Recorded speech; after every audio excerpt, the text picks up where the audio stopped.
Guruji, I want to begin by asking you about, like I said, the issues and the narratives around Dalits, the public discourse around Dalits. So much has been said and done in the name of Dalits. So I wanted to understand from you, do you see any problems in some of these narratives over the decades? And how have these issues changed after 2014? No, no, certainly. You see, whenever we speak about Dalit issues, the mainstream media or the intelligentsia, they try to restrict it merely as an issue of reservation or representation. That is absolutely not the case. What we have seen is that in the course of the last 7 decades, the sort of nexus that existed between the intellectual establishment and the ruling Congress party, they tried to propagate one narrative, which was precisely this, that whenever you try to speak about caste, it's about atrocity, it's about reservation, it's about doles, it's about populist measures.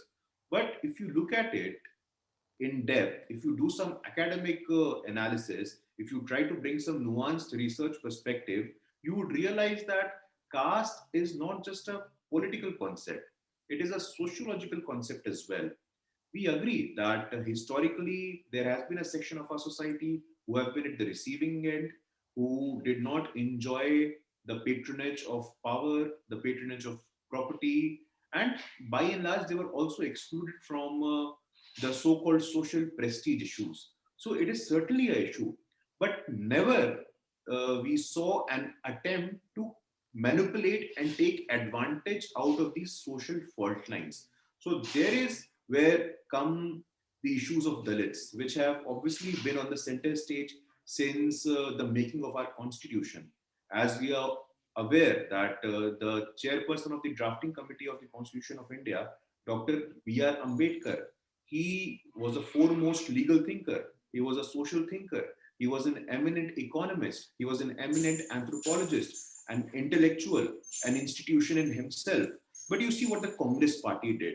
The Congress left intelligentsia, like I said in my opening remarks, in their quest to perpetuate, to promote only one Nehru Gandhi dynasty, they did a great amount of disservice to these great men and women of India. People with great vision, foresight. I would, by your medium of Festival of Bharat, request all the youngsters, request all the thinking citizens of our society and the country and across the world that we must read the debates, the assertions, and the arguments that has gone into the making of our constitution. The Constituent Assembly debate is in itself a reflection of our diversity. It's a reflection of our appetite for diverse opinions and perspectives, and at the same time that we can coexist with such diversities. So when we say unity in diversity, it is not just a slogan, it is not just a rhetoric, but a commitment and a way of life for us. So that is which is extremely important. Like I said, Congress party did a great amount of disservice. The Congress left intelligentsia specifically. They did not explore, they did not attempt to academically explore the multiple dimensions of Baba Sahib Ambedkar, and that was unfortunate. It was only in the last few years that we have seen the monuments, the Panch Tirth scheme of the government of India, that the monument related to the memories of Baba Sahib Ambedkar, we are trying to institutionalize them, we are trying to pay our homage to them, and it plays a significant role. When you speak of the Dalit imagination today, it is not just of assertion. The new Dalit imagination, the new Dalit India, the new Dalits of India, which I obviously talk about in many of my previous presentation as well, it is both assertive and accommodative. So the problem with the present generation is that a majority of them believe that Dalit issues, he or she is only going to talk about reservation. It goes much beyond that. The classification of society which was happening and the occupational classification that was done centuries ago, the young Dalits, they do not look up to that. They are aspirational. And you would see in the coming time how in the field of entrepreneurship, in the field of bureaucracy, in the field of business, they are doing remarkably well. So whenever you speak of Dalit issues, you have to be coming with an objective, with an open mind, without any institutional biases. That has been the case. Having said that, I would also say that there are some problems. There are some massive problems which need to be addressed.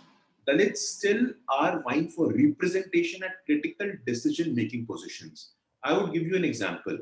You look at the higher echelons of the government, the higher echelons of the decision making authorities.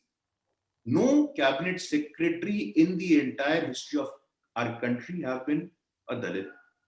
No foreign secretary, which is apparently the highest position in terms of foreign policy, has been a Dalit. So this is something which is deplorable. And it was only after this government that Honorable President Ramnath Kovindji, who comes from a disadvantaged community, was given a position. People say that it was K.R. Narayanan, but he converted to Christianity. So there is a different debate on that. But yes, Dalit issue is a comprehensive issue. It needs an academic examination. It needs to go beyond the established rhetoric of reservation. There are some cultural moorings, there are some festivals, and in my previous presentations as well, I have said that Dalits are more Hindus than the upper caste Hindus. Like the allegations come upon us, I can cite millions of such examples. You look at the festivals, the place where I come from, Bihar, we celebrate Chhat festival. You look at the Kawad Yatra, the sizable presence, the sizable participation is from the socially disadvantaged community. So this nexus, this narrative of that Dalits are anti-India, Dalits are anti-Hindu, this is futile, baseless, and just a figment of imagination. Dalit issues needs academic examination and needs to go beyond the established rhetoric with an inquisitive approach. Okay. Thank you so much, Guruji. That was very insightful.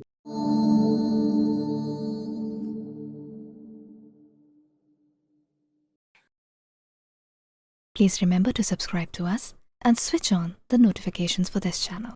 For our other social media links, more content, and to support our work, please visit citti.net. Dhanyavad. Namaskar.